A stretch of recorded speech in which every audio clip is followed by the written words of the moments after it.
이번 주일은 대림절 두 번째 주일입니다. 여러분 혹시 센터에 있는 성탄 트리를 보셨는지요? 우리 권사님들과 집사님들께서 오셔서 성탄 트리를 예쁘게 꾸며 주셨습니다. 어떤 사람들은 교회에서 성탄 트리를 꾸미는 것이 세상적인 것이 아닌가라고 생각하는 사람도 있을 것입니다. 그런데 그것은 전혀 교회 전통을 모르고 하는 이야기입니다. 오래전부터 교회는 대림절에 성탄 트리를 장식했습니다. 오래전 교회 전통을 보면 대림절 첫째 주일에 성탄 나무만 교회에 세워 놓습니다. 덩그러니 아무것도 없는 성탄 나무를 통해 대림절 한 주 동안은 희망 없는 우리 모습, 초라하고 벌거벗은 우리의 현실을 묵상하게 됩니다. 그리고 대림절 둘째 주일이 되면 선악과를 상징하는 빨간색 둥근 공과 생명의 떡을 상징하는 하얀색 둥근 공을 장식하면서 죄와 생명을 묵상하게 되는 것이지요. 그리고 세 번째 주일, 장미를 장식합니다. 그래서 그 장미를 장식하면서 한 가지에서 난 어린 싹을 묵상했던 것이 교회 전통입니다. 이렇게 지역마다 전통마다 조금씩은 다르지만 성탄 트리에도 신앙적인 요소들이 포함되어 있습니다. 물론 지금은 다 같이 장식을 하고 그 의미들을 생각하고 있지만 제가 저희 교회 트리를 유심히 보니까 빨간색 둥근 공도 있고요. 그리고 하얀색 공도 있습니다. 그리고 장미를 대신해서 예쁜 리본을 그렇게 달아 놓았던 것을 제가 볼 수 있었습니다. 여러분 트리를 보면서 여러분 한번 그런 것들을 생각해 보시면 또 좋은 의미를 찾을 수 있을 것입니다. 그리고 교회 전통에서 대림절 4주 동안은 앞에 1, 2주는 재림에 대한 말씀을 보면서 다시 오실 예수님을 생각합니다. 그리고 뒤에 3, 4주는 성탄에 대한 말씀을 보면서 오신 예수님의 은혜를 기억하게 되는 것이죠.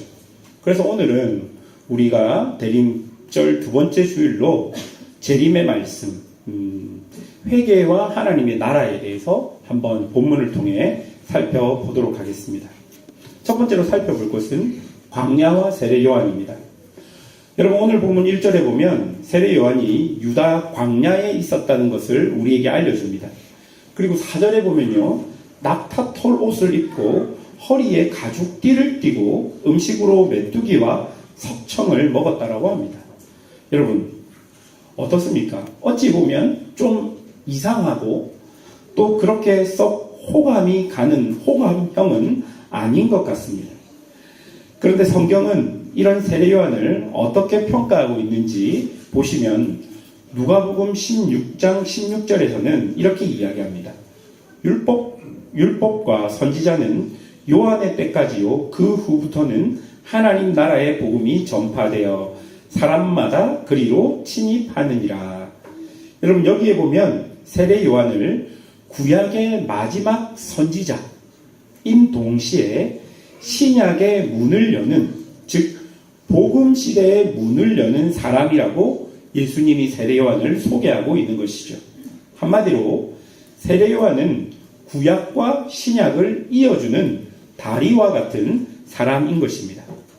그리고 이사야 40장 3절에서 광야에서 외치는 자의 소리가 있어 너희는 여호와의 길을 예비하라 라는 말씀과 말라기 3장 1절과 4장 5절에서도 내가 내 사자를 보내겠다, 내가 선지자 엘리야를 보내겠다는 예언이 마태복음 11장 14절에서는 세례 요한을 말하는 것임을 예수님이 알려주고 있습니다.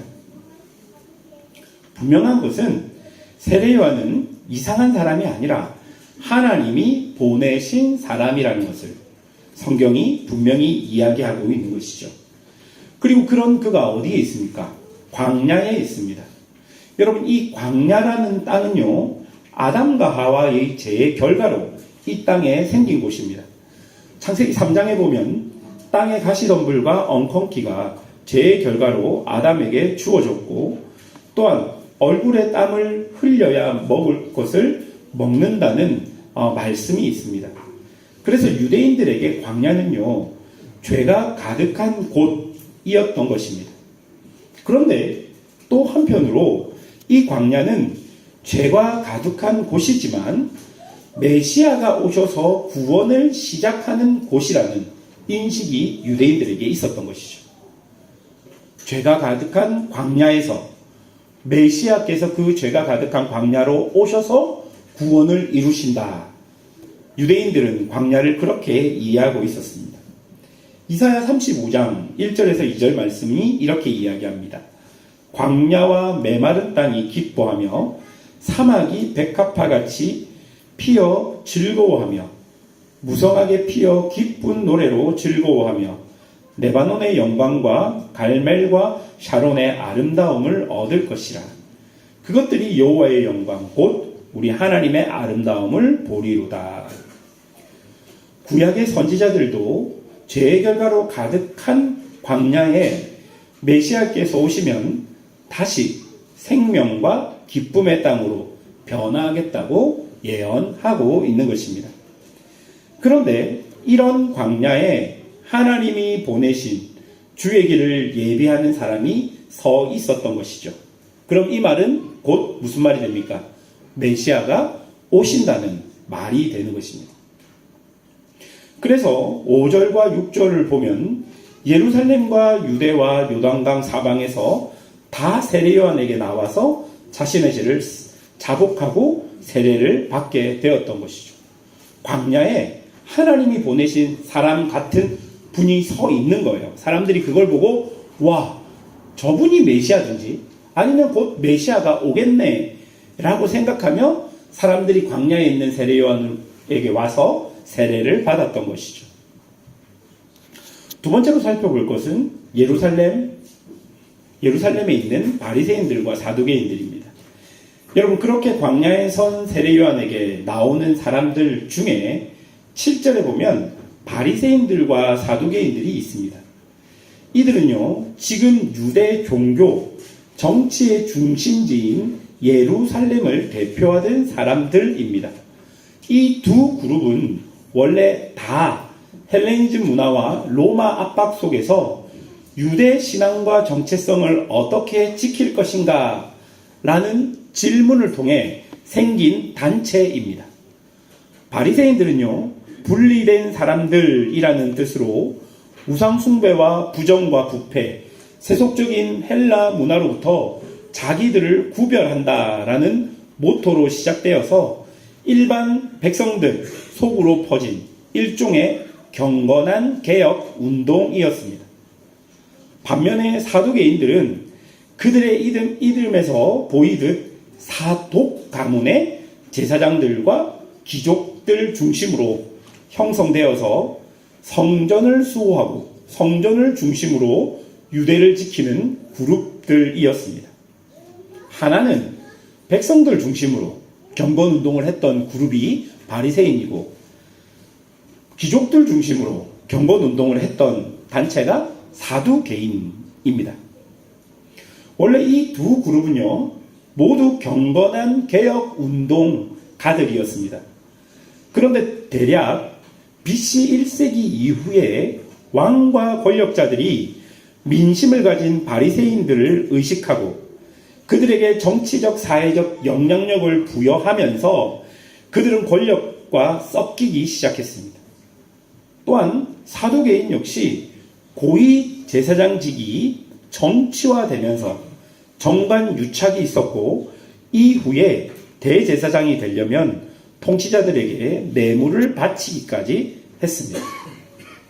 결국 경건하게 시작된 바리새인들과 사두개인들은 권력의 중심에 서면서 돈과 명예를 가지게 되었고 겉으로는 경건한 척하면서 속으로는 자신의 욕망과 입속을 챙기며 하나님을 믿는 것 같지만 오히려 하나님을 자신의 욕망의 도구로 만들어 버렸던 것입니다.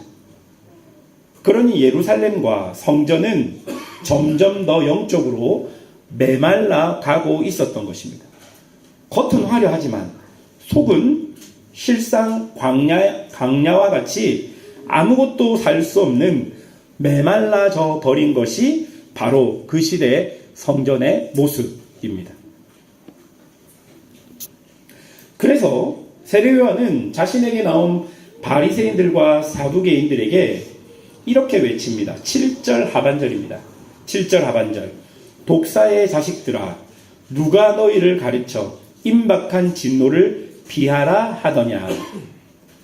여러분, 독사의 자식이라는 말은요, 보이지 않게 다가와서 죽이는 존재를 의미합니다. 보이지 않게 살금살금 다가와서 상대방을 죽이는 존재를 독사의 자식이라고 이야기합니다. 특별히 여러분, 뱀은요, 사단이나 하나님을 대적하는 이미지를 의미합니다. 그리고 그 자식이라는 말은 닮았다라는 것을 의미합니다. 그러니 그 시대의 바리새인과 사두개인들에게 독사의 자식이라는 말은 지금까지 백성들의 종교 지도자로 백성들을 가르치고 인도해온 자들이 사실은 하나님의 편이 아니라 사람을 망하게 만드는 자들이었다라는 것입니다. 특별히 그들의 가식과 그들의 위선을 고발하는 단어입니다. 여러분, 왜 바리새인들과 사두개인들이 세례요한에게 나왔는지 아십니까? 그 시대에 세례요한의 세례는 사람들에게 선풍적인 인기를 끌었습니다. 사람들은 자신의 죄를 자복하고 세례를 받았습니다. 그리고 그 세례요한에 대한 소문이 온 유대 땅에 퍼졌습니다. 심지어 사람들 중에 세례요한을 메시아로 오해하는 사람들마저 있었습니다. 그런데 그런 상황에서 바리새인들과 사두개인들은 경건한 사람이 많은 그곳에 자신들도 함께 하면서 겉으로는 자신들 역시 회개하고 겉으로는 자기 자신이 경건한 그룹인 척 드러내고 싶었던 것이죠. 어떤 학자들은 이렇게 말합니다. 바리새인들과 사두개인들은 진짜로 죄를 통회하고 하나님께 돌아오려기보다 자기 자리를 지키고 체면을 지키고 심판을 피하기 위한 종교적 보험으로 요한의 세례 현장으로 나아간 것이다. 여러분, 그들은 회개 현장에 나왔지만 진심으로 자신의 죄를 돌아보지 못했습니다. 회개에 합당한 열매를 맺지 못하고 자신들은 아브라함의 후손이니, 자신들은 바리새인이니, 자신들은 사두개인들이니 거기에만 매몰되어 살아가는 사람들이었던 것입니다.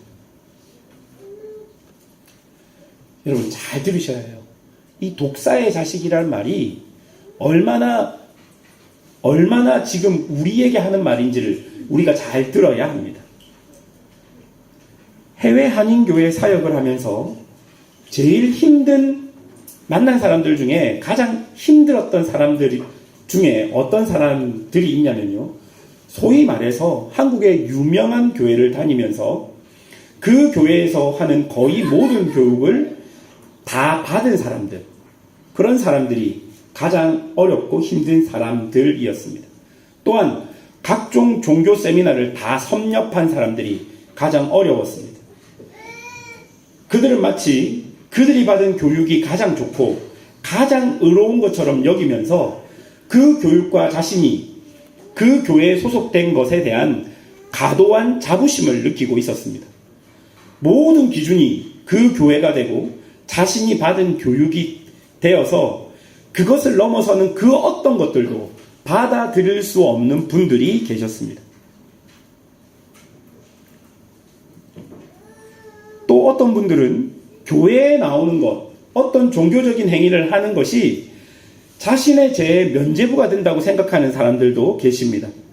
일주일 동안은 부정과 부패, 각종 제약 속에 살면서도 그의 삶을 돌이키거나 바꾸지 않고 주일 예배를 드리면 한 주 동안 지은 죄가 정화된다고 생각하는 사람들도 있었습니다. 여러분, 아닙니다. 절대로 그렇지 않습니다. 여러분이 예배를 드린다고 여러분 안에 있는 죄가 정화되지 않습니다. 하나님 앞에 회개하지 않는다면 회개하고 여러분의 죄를 멈추지 않는다면 그 죄는 여러분 안에서 해결되지 않습니다. 여러분이 어디에 소속되어 있는지, 여러분이 무슨 교육을 받았는지, 여러분이 예배를 드리고 몇 시간씩 기도를 드려도 죄를 돌이키지 않는다면 그것은 회개일 수 없는 것입니다. 무슨 훈장을 따는 것처럼 나는 이것도 수료했고 나는 이것도 해봤어. 여러분, 이것이 여러분의 죄를 어떻게 할 수 없는 것입니다. 8절에 회개에 합당한 열매라는 단어가 있습니다. 무슨 뜻입니까? 지었던 죄를 인정하고 그 죄를 짓지 않았을 때, 그 죄에서 돌이킬 때 나에게 나타나는 열매입니다. 죄에서 돌이킴 없는 회개는 일어날 수 없습니다. 만약 바리새인과 사두개인들이 온전히 회개했다면 이제 그들은 종교적 허울을 벗어버리고 그 종교를 통해 자신들에게 왔던 부당한 이익을 거부해야 했을 것입니다. 그리고 자신들 역시 하나님의 자비와 은혜가 필요한 존재라는 것을 인식하고 하나님 앞에서 겉멋든 채 살지 않아야 할 것입니다. 더 이상 종교적 성공과 허울이 있는 예루살렘에서의 삶이 아니라 하나님의 말씀이 있는 광야로 향했을 것입니다. 종교가 화려해지면 화려해질수록 혹시 그 화려함을 통해 감추고 싶은 죄의 모습들이 있는 것은 아닐까요? 우리가 경건한 척 말하지만 그 말 뒤에 아무렇지 않게 사람들을 인격적으로 모독하고 그런 말을 정의롭다 생각하고 있는 것은 아닙니까? 여러분, 지금 하나님이 없이 종교적 거울만 가득한 예루살렘을 향해 있습니까? 아무것도 없지만 하나님의 말씀이 살아있는 광야를 향해 가고 있습니까? 그것이 여러분의 회개가 진심인지 회개에 합당한 열매가 있는 것인지를 알게 하는 기준이 될 것입니다. 여러분, 회개에 합당한 열매를 맺으십시오. 여러분 욕망을 꺾어내십시오. 숨겨져 있는 해결되지 않은 죄를, 아니 해결하고 싶지 않은 죄를 하나님 앞에 인정하십시오. 돌이켜야 합니다. 우리 주님 곧 오십니다. 세 번째로 회개하라, 천국이 가까이 왔다입니다. 하나님의 나라가 가까이 왔다고 오늘 본문 2절이 이야기합니다. 오늘 본문 2절 다 같이 읽어보겠습니다. 회개하라, 천국이 가까이 왔느니 하였으니. 여러분, 오늘 2절은 오늘 본문의 핵심 구절입니다. 천국은 하나님의 나라입니다. 하나님 나라의 핵심은 하나님의 통치입니다. 이런 하나님의 통치는 현재 우리에게 있고 미래에도 우리에게 있을 것입니다. 지금 이 땅을 살아가는 내가 살아가는 순간 하나님의 통치를 경험하기 위해서는 하나님의 말씀에 온전히 순종하는 것이 필요합니다. 그리고 미래에 임할 하나님의 통치는 우리의 순종과 상관없이 우리에게 주어질 것입니다. 그런데 여러분, 왜 하나님의 나라, 하나님의 통치가 가까이 왔는데 회개하라고 말할까요? 왜냐하면 하나님의 통치는 감추어진 것들을 다 드러내기 때문입니다. 11절을 보십시오. 예수님은 성령과 불로 세례를 베푸신다 이야기합니다. 즉 하나님의 통치 그 자체이신 예수님의 사역을 통해 우리는 이제 하나님의 통치를 받을 수 있는 성령을 선물로 받습니다. 그러면 성령과 동행하게 됩니다. 여러분, 성령과 동행하면서 과연 우리 안에 있는 죄를 감출 수 있겠습니까? 성령과 함께하면서 여러분 안에 있는 죄를 감출 수 있겠습니까? 성령께서 함께 하시는 사람들의 특징은 자신의 죄를 자신이 분명하게 본다는 것입니다. 왜냐하면 하나님의 통치를 받고 있기 때문입니다. 요한복음 16장 8절이 이렇게 이야기합니다. 그가 와서 죄에 대하여, 의에 대하여, 심판에 대하여 세상을 책망하시리라. 에베소서 5장 12절과 13절은 이렇게 이야기합니다. 그들이 은밀히 행하는 것들은 말하기도 부끄러운 것들이라. 그러나 책망을 받은 모든 것은 빛으로 말미암아 드러나리라. 드러나는 것마다 빛이니라. 여러분, 죄를 이기는 방법은요, 빛 가운데로 드러나는 것입니다. 그러니까 성령께서 오셔서 여러분의 양심을 선하게 만드시고 그 양심의 찔림과 가책을 느끼게 하시며 그것으로 인해서 죄를 인정하고 그렇게 살지 않도록 돌이킨다면 그것이 바로 회개에 합당한 열매가 되는 것입니다. 그렇게 빛 가운데로 나온 모든 죄마다 뭐가 된다고요? 빛이 되는 것입니다. 그런데 하나님의 나라와 통치가 임했음에도 불구하고 양심의 가책을 느낌에도 불구하고 그것에 반응하지 않으면 그 양심은 곧 화살맞아 죽은 양심이 될 것입니다. 양심이 화살맞아 죽게 되면 죄를 보지도 못하고 죄를 듣지도 못하는 거예요. 내가 죄를 지었는데 내 마음에 있는 양심이 그것을 죄라고 말하지 않는 거예요. 그게 화살맞은 양심입니다. 여러분 12절을 한번 보실까요? 12절입니다. 다 같이 한번 읽어보겠습니다.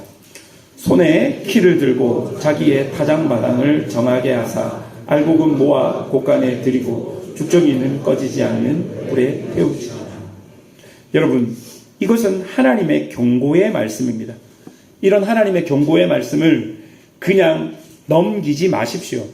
나는 바리새인이니까, 나는 사두개인이니까, 나는 아브라함의 자손이니까 그것이 우리를 구원하지 못합니다. 이것이 요즘 말로 바꾸어 볼까요? 나는 교회 다니니까, 나는 성경 공부하니까, 나는 세례 받았으니까 그것으로 안 된다는 것입니다. 하나님께서 주시는 전적인 은혜 앞에 타락한 자신의 소망 없음을 보고 오직 주님만 구원이시고 오직 주님만 나의 주인인 것을 인정해야 합니다. 이런 회심의 은혜가 있지 않고서는 하나님 앞에 온전히 설 수 없습니다. 겉이 아닌 여러분 속의 진심이 주님과 인격적으로 만나야 하는 것입니다. 그렇게 회심 이후에 내 삶에서 내 삶을 인도하시는 성령님과 동행해야지만, 그렇게 말씀에 순종하여 살아가야지만 우리가 하나님의 나라로 들어갈 수 있는 것입니다. 말씀을 맺겠습니다. 대림절은 단지 성탄을 기다리는 절기가 아니라 이미 오신 주님을 기억하면서 다시 오실 주님을 준비하는 절기입니다. 여러분, 주님 다시 오십니다. 여러분, 주님 다시 오실 때 여러분 그 주님 앞에 여러분 설 수 있겠습니까? 오늘 이 말씀은 우리에게 이렇게 물어보는 것 같습니다. 너의 마음은 지금 어디에 서 있느냐? 겉으로 화려하지만 속은 메마른 예루살렘에 있느냐? 아니면 죄를 인정하고 하나님 앞에 나오는 광야에 있느냐? 이 말씀을 한 주 동안 잘 묵상하시면서 여러분 양심이 여러분에게, 성령께서 여러분에게 이것이 죄라고 이야기하는 것들을 인정하며 회개에 합당한 열매를 맺으시는 성도들이 되시기를 주님의 이름으로 축원합니다. 함께 기도하겠습니다.